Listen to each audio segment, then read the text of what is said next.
আরে ভাই, স্টেট গেমসে হচ্ছেটা কি? বেঙ্গল অলিম্পিক্স অ্যাসোসিয়েশনের তত্ত্বাবধানে এবার মালদায় হচ্ছে রাজ্য গেমস।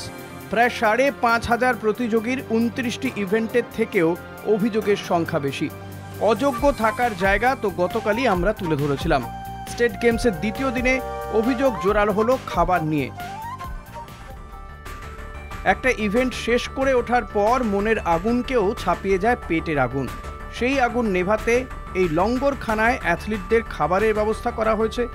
রাজ্য গেমসের দ্বিতীয় দিন কেটে গেলেও দুপুরের মেনুতে কোনো পরিবর্তন নেই, নিরামিষ। কোথাও মাছের দেখা নেই রে, ডিমের দেখাও নেই। খেলোয়াড়দের খাবারে প্রোটিন কই? এই খেয়ে মাঠে লড়বে কি করে? হা হা হা, পাচ্ছে হাসি। কিন্তু এখানে হাড়ি কাঠে মাথা যাওয়ার ভয় নেই। একরাশ অভিযোগ নিয়ে এই খাবারই গলদঘরণ করছে অ্যাথলিটরা। বেলা বেচতে কি ইভেন্ট করবার, বডিতে তো প্রোটিন তো লাগে।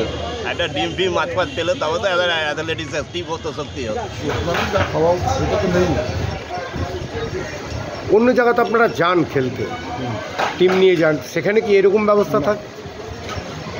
হ্যাঁ, জনসভার মাঠে হকির রাজ্য স্তরের প্রতিযোগিতা করার জন্য উদাহরণ হয়ে থাকবে মালদা। দেদার চোট পাচ্ছে খেলোয়াড়রা। এমন মাঠে দল নামানো এবং খেলানোর অভিজ্ঞতা সাম্প্রতিক অতীতে হয়নি আম্পায়ার থেকে কোচেদের। ফাইনালে ওঠা দলের 2 খেলোয়াড় ইতিমধ্যেই চোট পেয়ে রিজার্ভ বেঞ্চে। মাঠটা সারফেসটা সমান নেই, তো আনইভেন আছে, তো ইনজুরি হওয়ার সম্ভাবনা চান্স বেশি থাকে এই ধরনের মাঠে। ইনজুরি বাড়বে আরও বেশি যদি এইভাবে যদি হয়, তাহলে প্লেয়ারদের ইনজুরি বাড়বে। জায়গায় অ্যাস্ট্রোটার্ফে আমি খেলেছি বা খেলিয়েছি অ্যাস্ট্রোটার্ফে। হ্যাঁ হ্যাঁ, গ্রাস গ্রাউন্ড নেই। এখানেই শেষ নয়। পোর্ট ট্রাস্টের অনিন্দ মল্লিক বাস্কেটবল দল নিয়ে মালদা স্টেট গেমসে অংশ নিতে এসেছেন।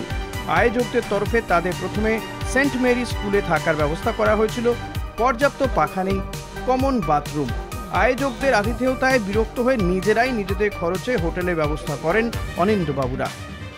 স্কুলে এইভাবে থাকতে আমরা ঠিক পাখা কম, এই মানে একটা এই ওয়েদার, সেখানে আমরা এখানে থাকতে পারিনি। Bathroom common. আমি প্লেয়ারদেরকে খেলার উপযোগী রাখার জন্যে অ্যাজ পার মানে আমি স্পোর্টস অফিসারের সঙ্গে কথা বলে আমি হোটেল অ্যাকোমোডেশন করেছি। সামর্থ্য আছে তাই তারা নিজেদের ব্যবস্থা নিজেরাই করে নিয়েছেন।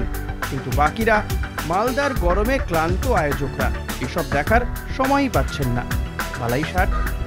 মালদা থেকে গৌতম চক্রবর্তীর রিপোর্ট, কলকাতা টিভি।